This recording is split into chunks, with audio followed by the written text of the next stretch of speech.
Am I really that much to handle? Breaking these niggas down like a camel. You don't really know you are. What's up, guys? It is your girl Life for Chris, and we are here with our very first video, our long overdue video. As you can tell by the topic, today we will be talking about how I survived DV. If you haven't already, please hit the like, follow, and subscribe button at the bottom. And yeah, let's get into it. So first things first, y'all. I'm gonna just tell y'all a little bit about me and about my story. And then we're gonna get into the questions that I asked my followers to ask me, and then we're just gonna go from there. So yeah, I got my support system over there, and she will be asking me the questions. Oh, I'm excited, y'all, but I'm so nervous. Like, I'm so nervous. I'm gonna try not to cry, but just a trigger warning. This is an emotional situation for me. So we're gonna try to keep it, we're gonna try to keep it P, but if I do, I do, I'm just letting y'all know that I'm being very transparent with y'all. This is a long overdue video, and I felt like after 2 years, like, not even after 2 years, after 2 years being clean away from my abuser, but I was in a relationship for 4. So after 2 years being clean away from my abuser, I feel like I am finally ready to talk and, give the world what they want to, what they want to hear. So, yep, so we about to get into it. So, the purpose of my video is to not only raise awareness, but it's also to help the girls out who are scared to talk. Just a little background and snippet of my situation. I'm going to keep it short and cute. I was with my abuser for 4 years. I am now 25 years old. I met him when I was 19. We currently have 2 kids. It was the perfect love story like any other couple. Of course, we call it puppy love. I started dating him when I was 19. Of course, he was a little bit older than me. And, just the typical relationship, we were cool. We were dating. Everything was okay. But unfortunately, my abuser had substance abuse problems. And one thing led to another. When the first time someone puts their hands on you, it never stops. Like, it never stops. It just gets worse, and worse. And I honestly thought in my head that, okay, this one time that he hit me, like, he's not going to do that to me again. This won't happen again. This man loved me. This not going to happen again. And oh, baby, was I wrong. It got worse. And once it got out of control, there was nothing I could do about it. And everybody's always like, why would you not leave him? Nobody, if he loved you, he wouldn't do this to you and this, that, and the fourth. I did not want to hear that at all because I loved this person. No matter what he did, what he said to me, I loved him, and nobody, not my mama, not my cousin, no matter who it was, his mama, nobody couldn't tell me to leave this man. So I'm just saying that to say, like, you are not alone. Like, I have 2 kids with him, not one, I have 2. I went back and I had another one because I still loved him, and nobody couldn't stop me from that. Nobody can get tired for you but you, and I literally had to learn that. It was told to me when the situation was going on, but I literally had to learn that, and I had to see for myself. Nobody gets tired but you.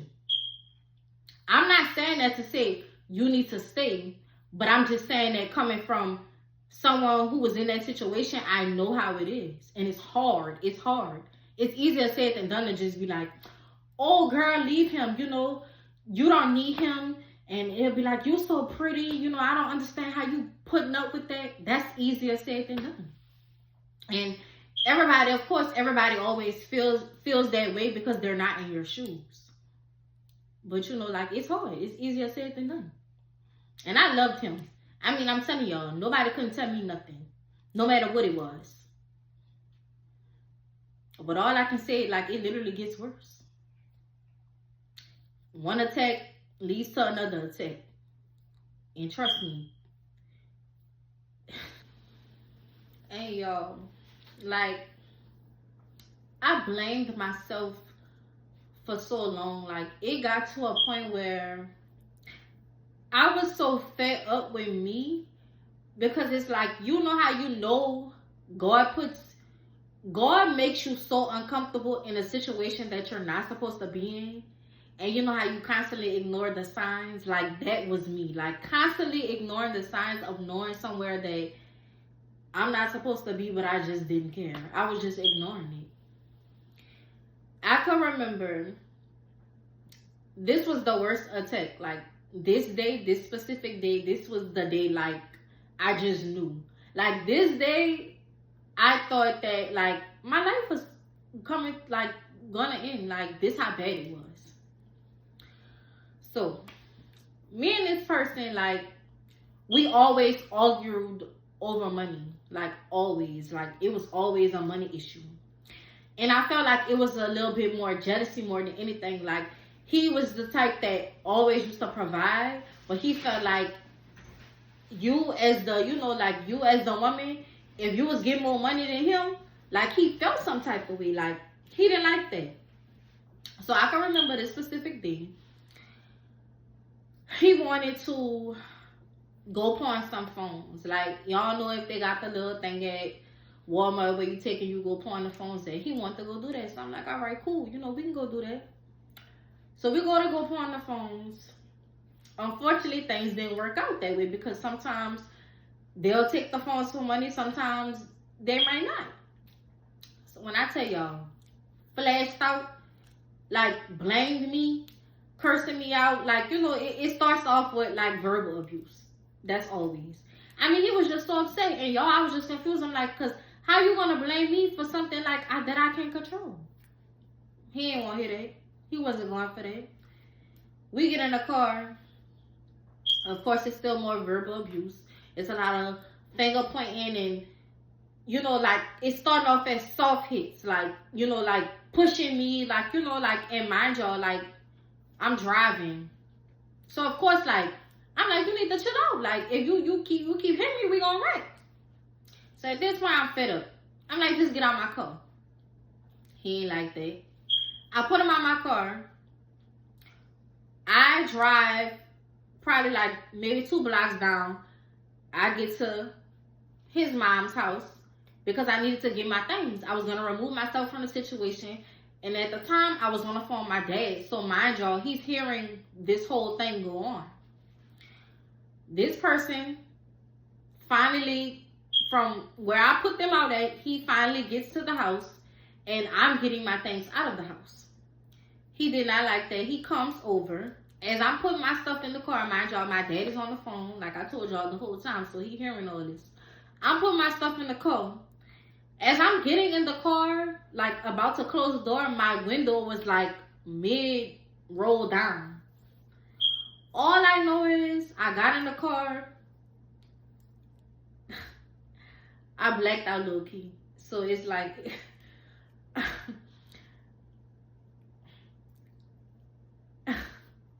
it's hard to talk about this shit.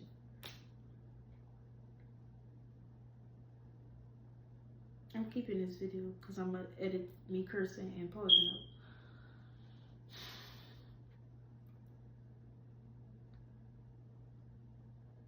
This shit hard to talk about. So mind y'all, as I'm getting in the car and attempting to roll the window up, he takes the end of a lawn chair and launches at the car. So mind you, before I can even hurry up and try to roll the window up, I blacked out 100%. He hit me with the end of the lawn chair. I blacked out. All I can remember was I came back a little bit, probably like maybe a minute later. I know what's going on, but then I don't know what's going on because I'm seeing a bunch of blood everywhere. Like, I had blood everywhere. I have never saw so much blood like come from my body ever in my life. And like, I had blood dripping from I'm feeling around trying to feel where it's coming from because it was just crazy. I had blood everywhere. All I know was he was telling me, you need to get from in front of my house before I go to jail. You need to leave right now. Mind y'all, I'm scared because how am I gonna drive? Like, how am I gonna drive? Like, I barely could even function. He did not care. He did not care. Now, mind you, I'm telling y'all, this is the father of my kids. He did not care. He told me I need to get from in front of his house before he go to jail. So, y'all, I get in the car because I'm screaming to the top of my lungs. No one is trying to help me. And it's like, mind y'all, the street that he stayed on, like, everybody minded their business around us. So, like, it didn't matter. You could have screamed to the top of your lungs, hoop and holler for help. Nobody was coming to your rescue. So, I get in the car. My best friend's sister probably stayed like about 5 minutes away from where I was at.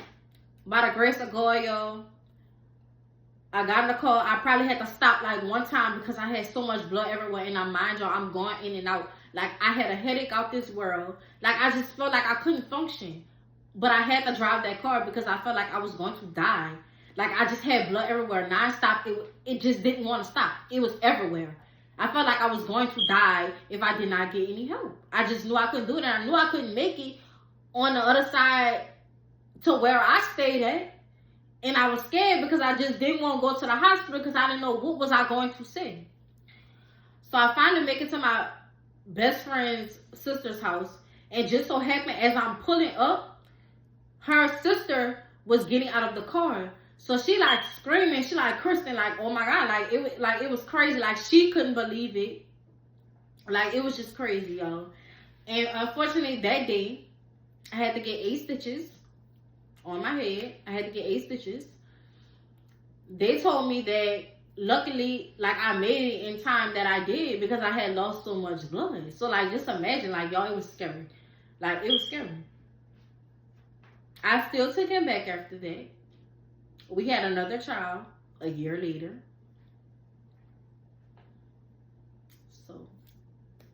So yeah, like after that, like I said, I went back. I had a second kid. Because like I told y'all, nobody couldn't tell me anything about him. I wanted to be with him. And when I tell y'all, love is blindsided is a real thing. It is a real thing. Like, of course, now to this day, I'd be like, girl, like, what was you thinking for real? Like, what? But, you know, nobody can tell me anything. But here or now, or there, we're going to get into the questions. My support system over there is going to ask me a few things. So, yeah. Whenever you're ready. Okay. First of all, how is that? Was that the point where you knew that it was after you took him back the second time? Was that the point that made you walk away, or what was your point of walking away from your abuser? Honestly, after the situation with my head trauma, that wasn't the situation that made me walk away. What made me walk away was me knowing that I wanted better for myself and better for my kids. When you mentally check out from a person, it gets easier. You get what I'm saying? Because physically, you're there, but mentally, you're not. So it was just a random day. Like, I had already had my second daughter. She was probably only like a month old. And I just was like, I'm not doing this no more. Like, you'd ever wake up and just be like, I'm not doing this no more? That's what it was. It wasn't an event or anything that happened that made me just be like, all right, I'm done. I don't know. It just, like, it was in me. Like, I'm done. I woke up that day, like, knowing that I was done. And when I tell y'all, like, I never looked back after that, I never looked back. I didn't have anything to say. Because I was always told, like, if you make a scene, you going back. But if you leave quietly, you're not. And that's what it was. I was done. It wasn't a situation or a traumatic event that happened that day, and we're talking about a year later from the situation with my head trauma. I was just done. I didn't want to deal with him anymore. Like, I was sick to my stomach about the whole thing. Like, the fact that I dealt with it for so long. Like, I'm like, okay, I don't deserve this. Which I knew I never deserved this, but I was still putting up with it. But that day, I can't tell you what got into me, but I never looked back.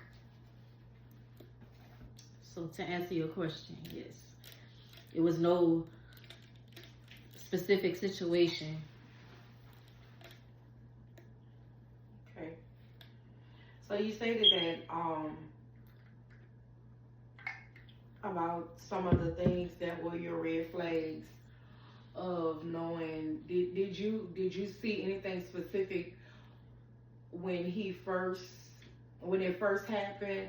I know you talked about financial, which are some red flags for domestic violence, and a lot of other things like the financial control, the physical violence, the verbal abuse. Do you think at some point that it was a jealousy thing as well, or do you think he was jealous of you, or he wanted to be, or was it the possessiveness? He wanted to be possessive of you, have control over you, or did you have control, or do you feel that you were in control, but those were still his red flags? Honestly, I feel like jealousy played a big part in it. Especially, like I said in the beginning, he was used to always doing for me. So when he couldn't lead, he didn't like that. He didn't want me to be able to do for myself, or you making more money than me, or you doing this. So it was a lot of things. You can't, like, he had anger issues that I ignored. He had anger issues. He got mad really fast. I ignored all of that. Like, when he get mad, he was very, like, verbally abusive before it turned into physical. So those were some of the red flags. I noticed in the beginning that he was a narcissist, but I ignored it. So it was a lot. Like, it was a lot of different things.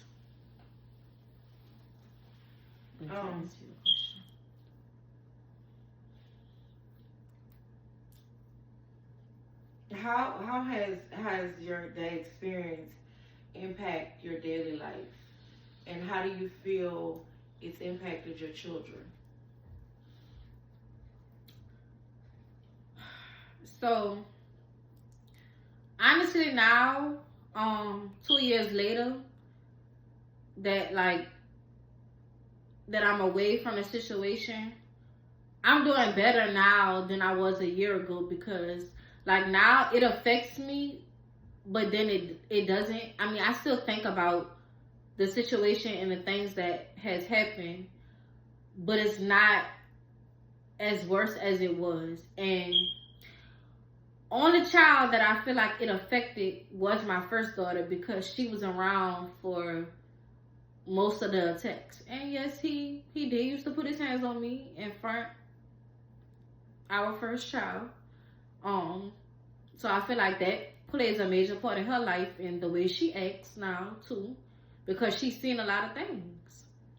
She's heard a lot of stuff.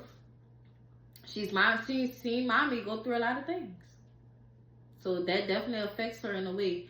But as far as me now, I have a lot of flashbacks. Sometimes I have nightmares. It affects me still, but it's just not as bad. It's not as fresh as it was, if that makes sense. Do you think, are you at this point, or I mean, after that, have you dated? And if you have dated, do you think that the abuse that you received in that relationship, do you think that it's affected your current or those relationships, if you don't have a current relationship, but the relationships you were in? Do you think the way that you've handled things now and handled men now, do you think that's affected your relationships, or being a main point in your relationships? Good question. So currently, I'm just dating. I'm not in a relationship, but I have took on a lot of toxic ways from being with this person, and it affects my relationships in a lot of ways. Like, it affects the people I deal with. It does, because it's hard. It's hard to trust people now, because when I was with this person, I didn't think that it would turn out the way it did. I didn't think that. I didn't think that it would go that way. So now, as I date, it's hard because I feel like everybody has a secret agenda. So it's hard sometimes. It's hard to let my guard down and let somebody actually love me the right way without me pushing them away. And it's hard. And I do it a lot. So my dating life, I'm not gonna lie, like, it low-key sucks because it's hard. It's hard. I think everybody has a secret agenda. I don't know what they would do and what they wouldn't do. Honestly. You don't know who to trust. I don't know who to trust. I don't. Do you think that you'll ever, or you will find a way to cope with that, or find a avenue where you can start letting that guard down, or?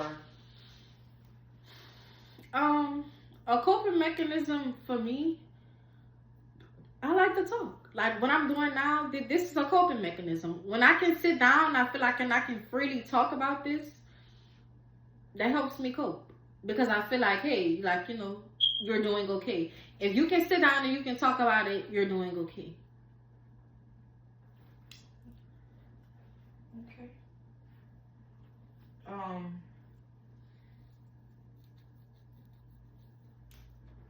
Being in the situation, what do you think is one of the things, and I know you did touch a little bit on it, about what do you think keeps the victim in the abusive relationship?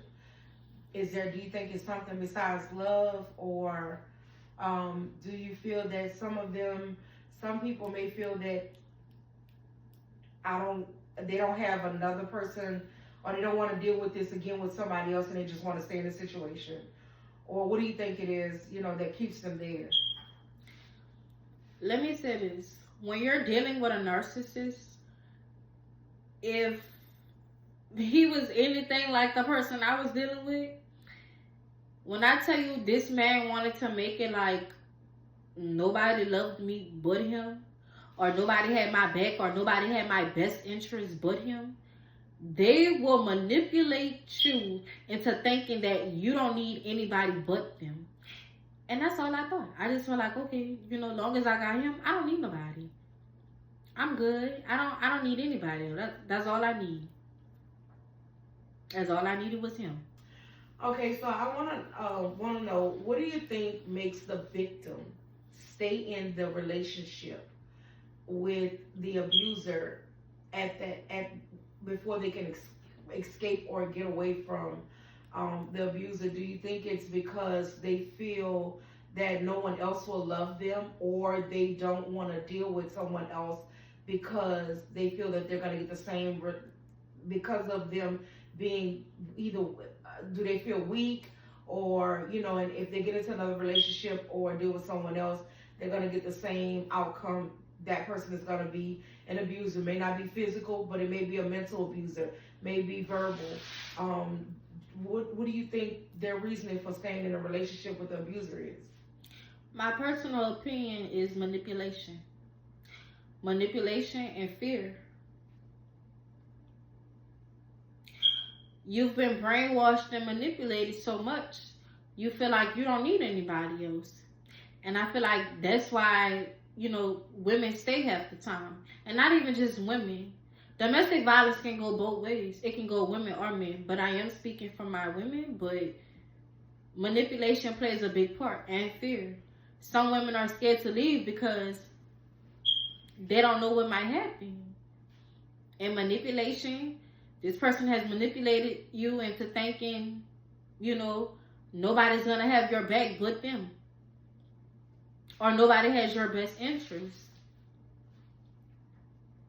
So to answer that, yes, definitely manipulation and fear plays a big part on why women don't leave. Okay. Where's your abuser now? Whew. My abuser, he's around. I mean, me and my abuser co-parent. I can say that now. Well, that's what we try to do. He's around. He has a relationship with 2 kids. What I will say is co-parenting isn't so easy when you're dealing with a hurt parent. And obviously, I am not the hurt parent, but he's around. Do you still see, with him being around, do you feel that in you all co-parenting, has he at any point shown any signs of him still being, trying to, even in co-parenting, being manipulative, selfish, and wanting to be in control,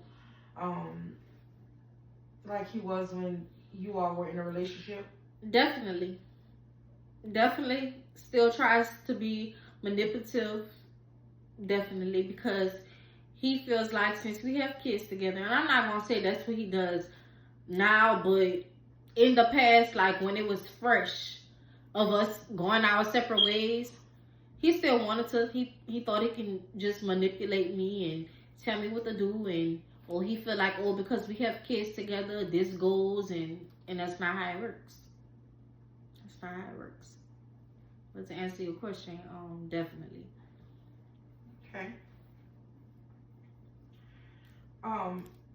Saying that, I know that domestic violence is a big, you may mention that it's for men and women, and it's a big conversation. It's the elephant in the room with a lot of people, and a lot of people are being abused and won't speak out. What do you think, what advice would you give to a young lady right now who was in a situation that you were in 4 years ago? Or what would you tell her as of, hey, this is what I need you to look out for? But what advice would you give a young lady, or it could be any older lady, any woman? Quote me when I say this. My best advice to any young girl, any woman, it does not matter. Believe people when they show you who they are the first time. Let me say that again. Believe people when they show you who you are the first time. It's not a front. It's not a cover-up. That's who they are. Don't ignore the signs. Don't ignore the red flags. You know when something isn't right. Don't stay, because some women don't make it to be in my position to tell their story. Unfortunately, some don't, because some situations get worse than others. So please leave while you have a chance, or please use your resources and talk. Ask other people for advice, help. Like, it's okay to talk, and I know some people are scared to speak up, and that's okay. I understand. I've been there. But when you talk, you feel a whole lot better. And a lot of people are scared to talk because they're scared. Please use your resources and believe people when they show you who you are the first time. Who they are.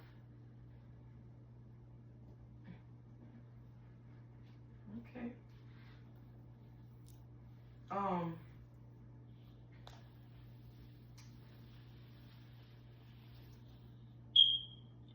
What are some of the challenges that you had in seeking help?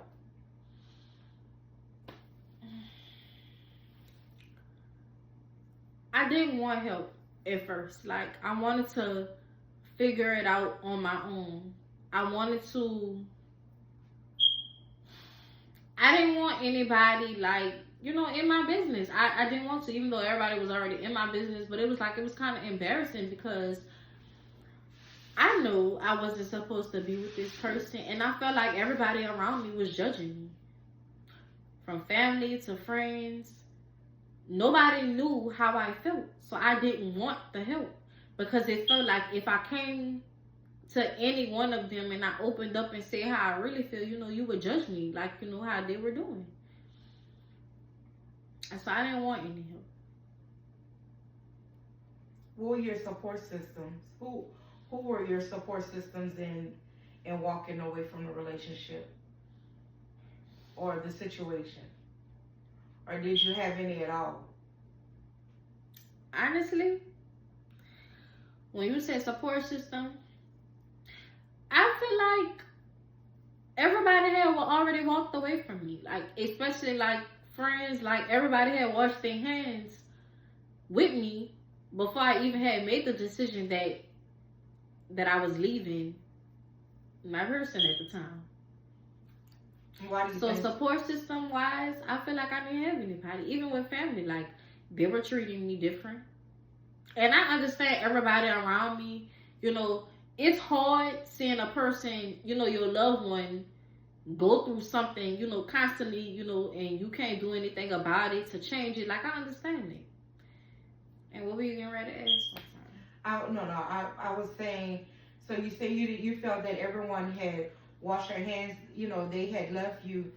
But do you feel that the statement that, and I'm just asking, that you just made is a selfish statement? Because, right, if they see, how do you feel? Do you feel now, knowing that the reason that some people had washed their hands with it is because you kept going back, or you were still there, and they did have your best interest. They wanted to see you away from it. You had already stated there was nothing that nobody could tell you that would make you walk away from this man, that would make you leave this man. Not even you having kids at that time would make you say, you know what, I don't want my child to have to see this, but your child was in the midst of this. But do you think that the statement that you just made, or do you look at it now and say, hey, they really didn't wash their hands with me, they washed their hands with the situation because I didn't want to leave? That's true in a way, but when I say wash my hands, I mean, they kind of still did in a way, because I felt like everybody went their ways with me. They stopped talking to me. Like, it wasn't as many calls and texts because, you know, I was still dealing with this person. So it's like, they didn't completely turn their back, but they did in a sense. And they hurt it, low key, because, you know, I was hurting too at the time. Even if nobody didn't know it, I know everything looked all peaches and cream, but I was still hurting too. So I felt like, you know, I needed somebody to be there and be like, you know, it's okay. You like, you know, you're gonna get through it. But instead, it felt like my back against the wall. But in your transparency, I did. There are a lot of people mention, that feel that way. You know, there are a lot of people that. And I did mention that it was nothing nobody could tell me for me to leave him, and that's just really how I felt at the time. But do I feel like everybody should have turned their back? No. But do I get it? It is selfish on my end, because of course these people love me. They don't want to see me going through that. So it was hard. Like, it was hard. That was the worst, like, era of my life. And I really can say that. Like, I feel like it was the worst. I was losing friends. Friends that, like, when I tell y'all my day ones not talking to me, that hurted. A lot. Family getting upset with me. It's a lot. It felt like my back was against the wall. Honestly. Okay. And I think that, you know, I think that some people are gonna, and that I feel, and I know I haven't been in this situation, but I know I feel that people are going to look at that statement and that comment, and they're gonna have to think too. You know, hey, did I want to go back to it because I'm not saying I'm not saying that they turned their back on you completely was the right thing to do, because it wasn't. But how many times do you think, and even now, what do you say to a person now if they keep their loved ones or their family and friends is telling them, hey, you know what, get out of it, get out of it, get out of it, get out of it, allow me to help you, but yet and still you want to stay? Because there are some people that would, again, let's go back to, would rather have the abuse and to deal with that person, because that person has, like you said, brainwashed them.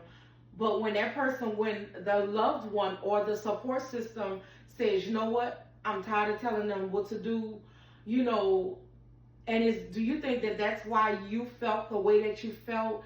Is because these people were tired of saying, get out of this, get out of this, get out of this, but you were being manipulated, you were being coerced by this man, you were being told, you know what, I'm the only one that's gonna love you, you know, I have your best interest. Let's be real, it's like him being a pimp. You understand what I'm saying? But do you think that there's something else that you could tell someone, you know, tell them, hey, that's not always the situation. It is that, you know, I know that person, these people love me, but yet and still I don't want to leave yet. But why are they turning their back on me? They're really not turning their back on you. And what you told me, I'm your support system. I want you, as well as someone else, to understand. You can keep telling the child to put their hand on the stove, and they're gonna keep trying and testing it until they finally burn their hand, and then you're gonna get mad at them, and then you know what? You understand? So I think that's how it is. The situation. They still loved you. They were still there for you, but you wouldn't allow them to be there. You know, and that's true. And a lot of people I pushed a lot of people away because what they wanted for me at the time, I didn't want for myself, if that makes sense. So I'm never gonna say they didn't love me. I'm never gonna say that. I'ma just say maybe I just didn't agree with the way they went about things. But my best advice for that is listen to your loved ones. They are the ones who have your best interests. Your abuser doesn't. Of course he doesn't. Or she. No matter who it is. He, she, whoever. They don't have your best interests. A person who loves you don't want to see you hurt. Down and out. No matter what. No matter what. Especially with putting their hands on you. And I felt like with this person, he was so accustomed to just making me look away. You know, and that's when I go back to when I say he was jealous. I mean, I could be all dolled up and pretty and my hair would be done. I even just got it done and I'm looking all nice, and here he comes. We find a reason, something to fuss about. You know, just to make me look undone. Like he was content with it. Like he just didn't want to see me look nice or look pretty. Like he was just jealous at the fact that, you know, I don't want nobody to look at you. I want you to look this way. I don't want nobody to try to talk to you. I don't want that.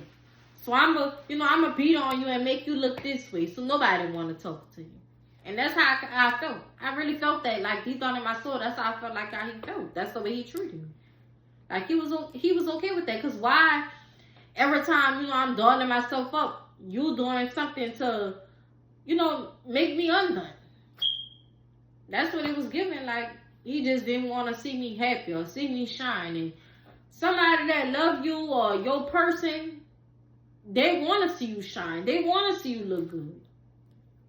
But that wasn't the case for me. Do you think that now that you're out of that situation, how do you feel about yourself now? How do you feel?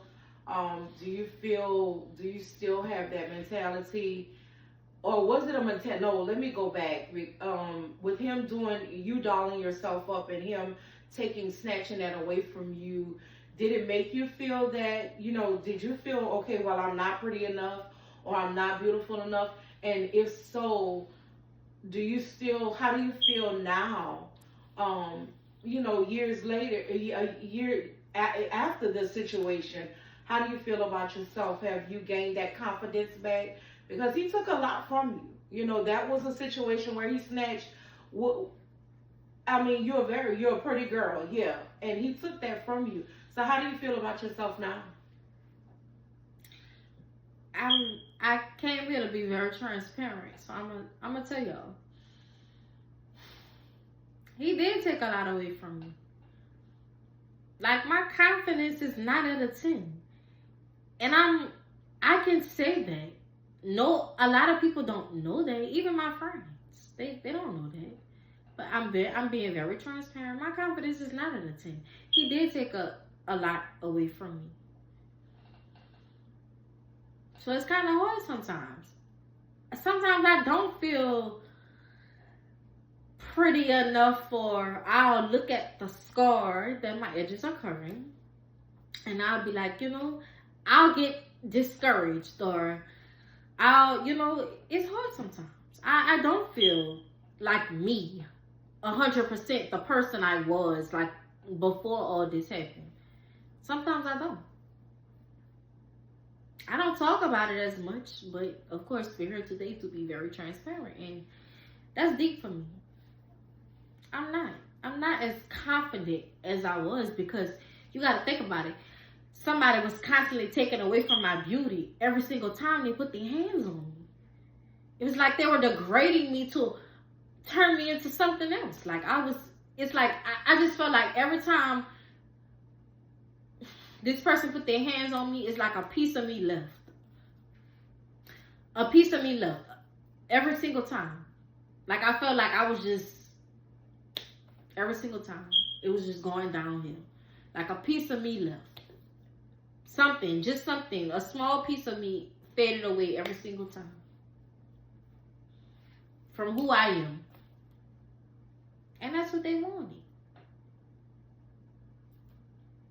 So, yeah. Do you feel now that,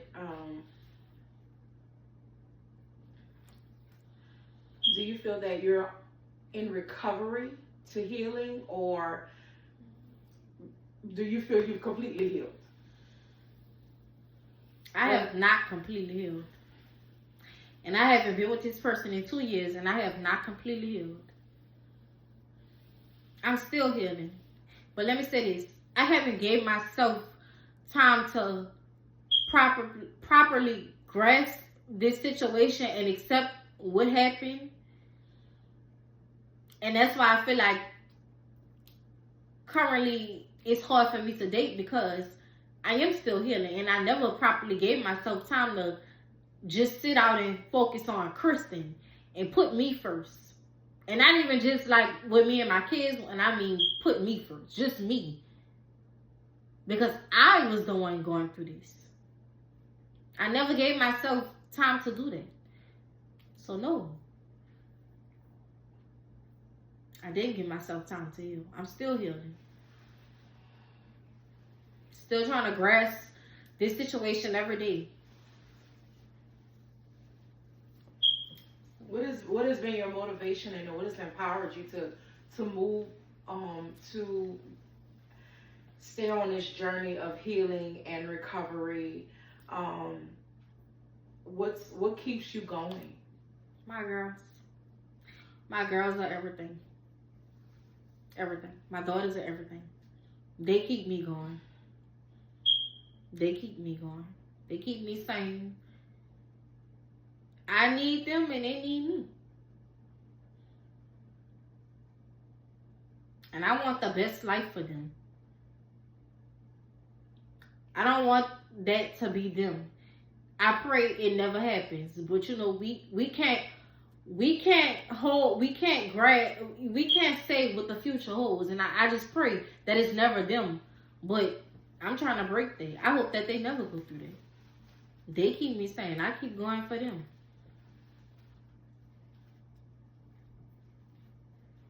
Okay. What are your hopes for the future? What do you feel 5 years from now? What do you feel? Where do you feel you'd like to be at? And to sit back, and now it's been 2 years that you've left the situation. Let's not even go 5 years. Let's go within the next 2 years.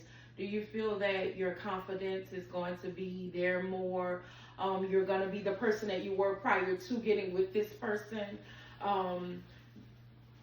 Do you hope that your the level of all of that the level that he brought you to, all of that will be, you'll be able to put that up and locked it, not saying it's going to be put away, because it's a constant healing process.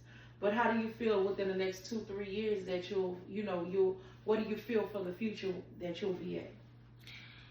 In the next 2 years, hopefully, let me say this. I never want to be the person I was before I met him. I want to be a better version of my old self. So in 2 to 3 years, I pray that I am all the way healed and that I have coped with the situation, that I can be a better version of myself. Like I said, elevate. I don't want to go back to the person I was. And not saying that the person I was a few years ago was a bad person. I was fresh out of high school. And I just feel like, honestly, I was robbed of a good pregnancy. Like, I was robbed of a good pregnancy. I was robbed of my 20s. Like, I am 25 now. So in 2 years, I'll be 27 years old. Almost 30. And I still have time. Your 20s are for you to live. And that's why I always feel like I tell people, wait. Like, just wait sometimes. Like, wait to have kids. Just wait for everything. Live and do you. In your 20s, focus on you. It's about you. You have time for everything else. And I love my girls today. I love my kids today, y'all. I do. I love them with everything in me. And sometimes I feel like I needed them. They keep me going. But with my healing journey, just everything. In 2 years, I pray that I have elevated to the point where, like, it's okay. Like, I've coped with it. I've let it go. And I have, in a way, I have let it go, but I feel like it's not completely off of my conscience to the where I still think about it from day to day, because I do.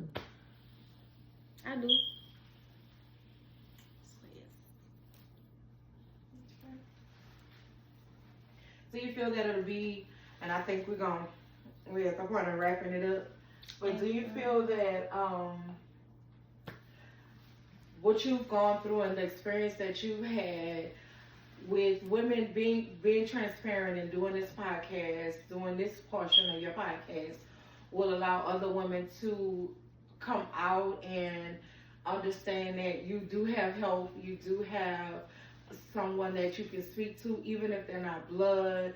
Do you think that even talking about your situation will make you stronger, or you won't be able to handle it talking face to face with someone? I hope my video reaches the right audience. And like I said, my DMs are always open. My Instagram will be linked below. If you already don't follow me, you can always come talk to me. I promise. No matter what it is, what it's about, I'm here. Like this, I hope this video reaches you. If you're going through this, please always feel free to DM me, leave a comment, anything. I'm here. This is what this is for. To reach my target audience, and not even just that, just to raise awareness. And this is long overdue. I've always, even after this happened to me, I just knew, okay, one day I'm gonna have to talk about this. Like, I want to talk about this because, like, I want to let y'all know, like, this was what was going on. This was my experience. This is what I went through. This was traumatizing for me. So, I hope, if this does reach the target audience, so as we come to an end, guys, like I said, if you haven't already yet, please like, comment, and subscribe. I will be linking my Instagram at the bottom. If you haven't already, please follow me. And that concludes today's video, guys. Love